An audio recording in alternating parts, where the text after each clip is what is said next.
Berlatar pada pertengahan abad ke-19 yang menjadi puncaknya kekuatan mafia di Amerika Serikat, alur cerita film akan berfokus pada suami sekaligus ayah bernama Michael Sullivan, seorang eksekutor atau bisa dibilang tukang jagal sebuah keluarga mafia yang pada saat itu menjadi kelompok paling disegani dan paling berkuasa di seluruh dataran Amerika Serikat. It's awake, so I don't want to see those dice. Dia bernama Jimmy, putra sulung Michael yang seringkali mendapati ayahnya pulang malam sambil membawa sepucuk pistol. Sudah lama Jimmy penasaran dengan profesi ayahnya, tapi tak cukup punya waktu atau keberanian untuk menanyakan secara langsung. Dan mari saya perkenalkan Anda dengan seorang good father atau bosnya Michael bernama John Rooney. Kita panggil saya si bos. Beliau memiliki seorang putra, satu-satunya putra yang akan mewarisi kerajaan mafianya bernama Connor, yang dikenal ceroboh, gegabah, temperamen, dan sama sekali tidak punya karakter untuk menjadi seorang pemimpin. What do you want?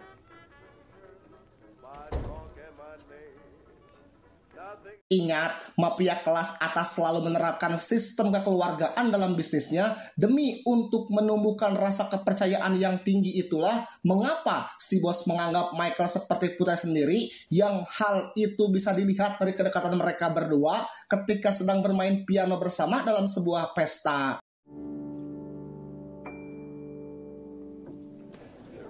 Because it's all so fucking hysterical. Suatu malam, Michael mendapatkan tugas untuk menemani Connor mendatangi salah satu pengelola bisnis ayahnya, di mana rasa penasaran Jimmy terhadap profesi sang ayah pun membonyak dalam sebuah situasi yang membuatnya nekat bersembunyi di belakang mobil demi untuk bisa melihat secara langsung seperti apa ayahnya mencari nafkah.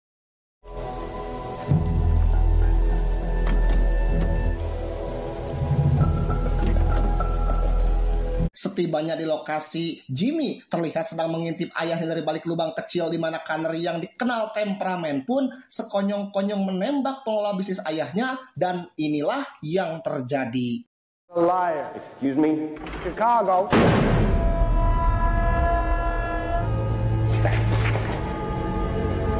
Ya, Jimmy akhirnya ketahuan. Ia diminta untuk jangan bicarakan hal ini kepada siapapun, termasuk Connor yang meminta Michael untuk selalu awasi putranya dan pastikan ia tidak pernah buka mulut tentang apa yang dilihatnya barusan. Well, can he keep a secret? You take him home. Take a walk. Akibat tewasnya salah satu pengelola bisnis, bos besar pun mengadakan rapat untuk mencari solusi atas permasalahan ini, dan Connor yang diperintahkan untuk hanya melakukan sidak pun malah menjadikan masalah ini menjadi semakin kacau. Sifat ceroboh dan sok jagoannya seringkali membuat ayahnya kesulitan, sehingga di depan semua anak buahnya, si bos meminta Connor untuk serius dan mengucapkan permintaan maaf dengan sungguh-sungguh. I'd like to apologize. My apology. Mike, just give me the names. Tell me who to visit. Selesai rapat, Michael yang akan pulang pun diberikan sebuah tugas oleh Connor untuk mengantarkan surat peringatan kepada salah satu pengelola tempat hiburan, yang setibanya di lokasi, sang penjaga tempat hiburan itu pun tampak gugup berhadapan dengan seorang seperti Michael. Dan ini menjadi bukti bahwa sosok Michael adalah seorang eksekutor sekaligus orang lapangan yang cukup dikenal dan disegani oleh semua orang. Should I? It's a good idea. Mendengar Michael ingin menemuinya, si pengelola tempat hiburan pun segera menyembunyikan pistol tepat di bawah majalah untuk sekedar jaga-jaga apabila Michael dikirim untuk membunuhnya. Dan saat bertatapan muka, Michael langsung memberikan surat dari Connor yang entah apa isinya, tetapi si bos pun langsung berubah ekspresi dan tiba-tiba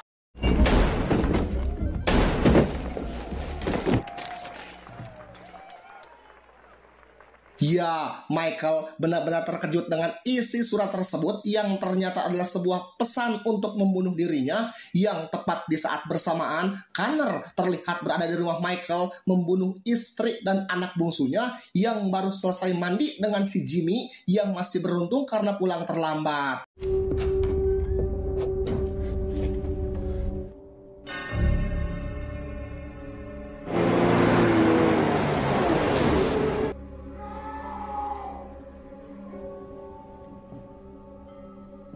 Sadar jika rumah ini sudah tidak aman, Michael dan Jimmy pun bergegas pergi keluar kota. Yang sebelum berangkat, Michael mendatangi hotel tempat Connor menginap, yang di situ hanya ada seorang pengantar pesan yang memang ditugaskan si bos untuk memberikan satu koper uang kepada Michael. Dikira uang bisa menggantikan nyawa istri dan anak bungsunya, Michael menembak si pengantar pesan sebagai tanda perang untuk si bos dan kelompok mafianya.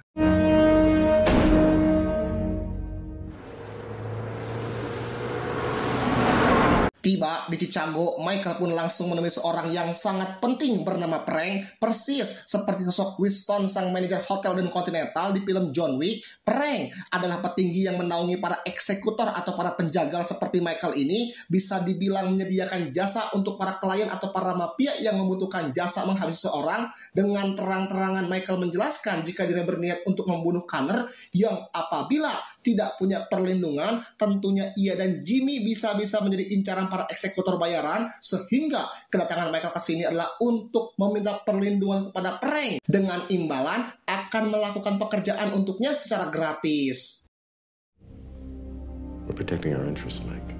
Alih-alih mendapat bantuan, Michael nampak harus pulang dengan kecewa setelah Frank lebih memihak kepada si bos dan Connor yang lebih banyak punya uang. Apalagi setelah status Michael dinyatakan excommunicado alias dikeluarkan secara resmi dari dunia mafia, maka kini Michael benar-benar sendirian, tanpa koneksi, tanpa perlindungan, dan tanpa dukungan dari siapapun. Sadar Michael akan terus memburu putranya, si bos tidak memiliki pilihan lain selain harus menghabisi dia untuk selamanya. Namun karena tidak tega harus melakukannya sendiri, si bos pun menyewa seorang pembunuh bayaran, pembunuh berdarah dingin yang dikenal gemar memotong orang yang sekarat bernama Harlan. Ini bebenguknya yang diyakini mampu melacak dan menghabisi Michael dengan cepat. Tak butuh waktu lama bagi Harlan untuk menemukan Michael yang kebetulan sedang istirahat di perjalanan. Keduanya sama-sama bisa merasakan frekuensi tertentu yang hanya bisa dirasakan oleh seorang yang sering menghabisi nyawa orang lain, sehingga Michael memutuskan untuk segera pergi dengan cara pura-pura pergi ke toilet. What's going on? Get out! Kesalahan besar telah macam-macam dengan seorang seperti Michael. Pertama, keluarganya dihabisi. Sekarang si bos malah mengirimkan seorang eksekutor untuk menghabisinya. Sadar jika ini semua tidak akan pernah berhenti, Michael pun memutuskan untuk menghancurkan kerajaan milik si bos dengan cara merampok semua uang haram yang ia simpan di beberapa bank di kota tersebut. There's no rush.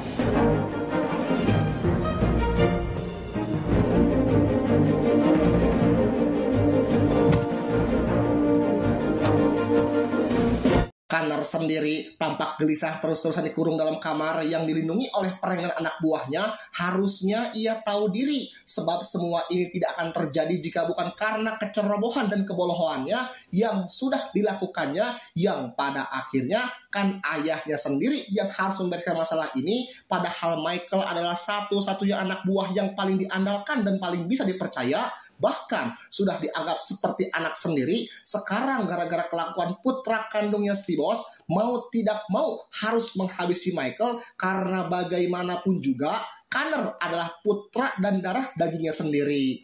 My father is an old man. I am the...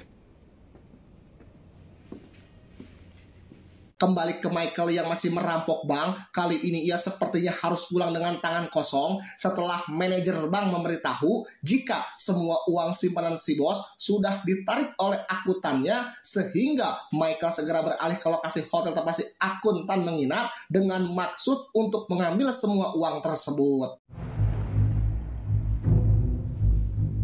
Dan ya, seperti yang sudah bisa Anda tebak, ini adalah sebuah jebakan agar Michael mendatangi hotel yang dimaksud, karena Harlan terlihat sedang berada di hotel seberang, terus mengawasi si akuntan selama 24 jam non-stop, yang ketika melihat Michael ada di sana, Harlan bergegas mendatangi kamar tersebut dengan Jimmy yang terus memencet klakson dengan maksud memberi tanda kepada ayahnya, tetapi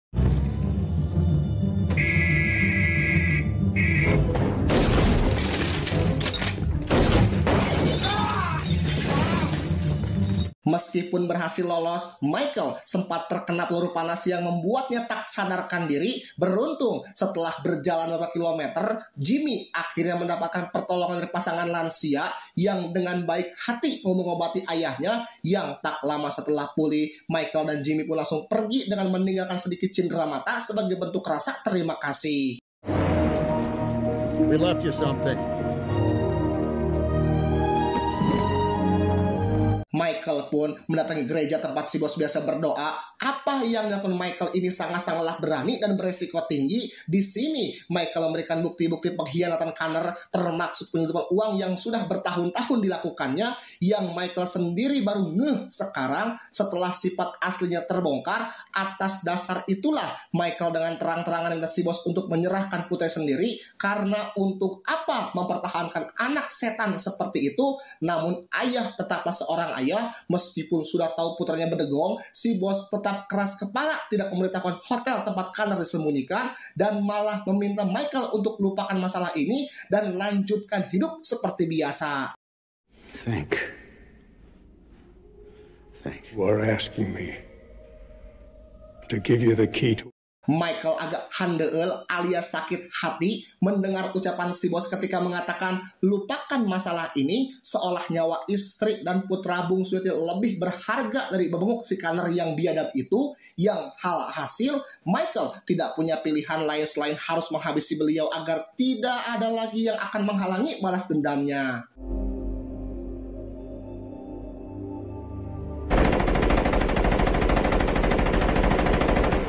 Dan ya, berat sebenarnya untuk Michael menghabisi orang yang sudah ia anggap sebagai orang tua sendiri. Namun, setelah apa yang beliau lakukan dengan menyewa Harlan untuk menghabisinya, Michael terpaksa harus melenyapkannya juga.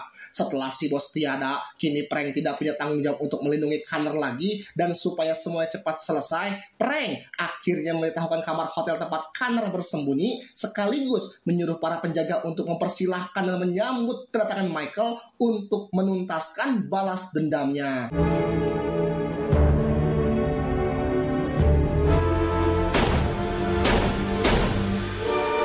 Dan setelah balas dendamnya tuntas, Michael dan Jimmy pun pergi ke rumah baru di pinggir pantai yang baru dibelinya, bermaksud untuk memulai lembaran baru dengan mengikhlaskan kepergian istri dan anak bungsunya. Namun, sesuatu terjadi ketika muncul seseorang yang masih menggeliat kepada Michael, dan tiba-tiba, ya, itu adalah Harlan yang masih ingin menuntaskan pekerjaannya. Yang tepat saat sedang merekam detik-detik sekarat si Michael, muncullah Jimmy dengan sepucuk pistol di belakangnya, dan inilah yang terjadi.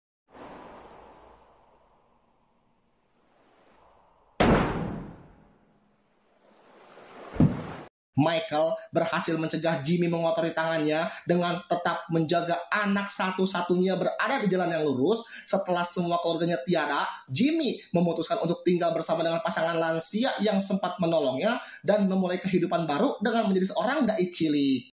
In those 6 weeks on the road, in the winter of 19, he was my father.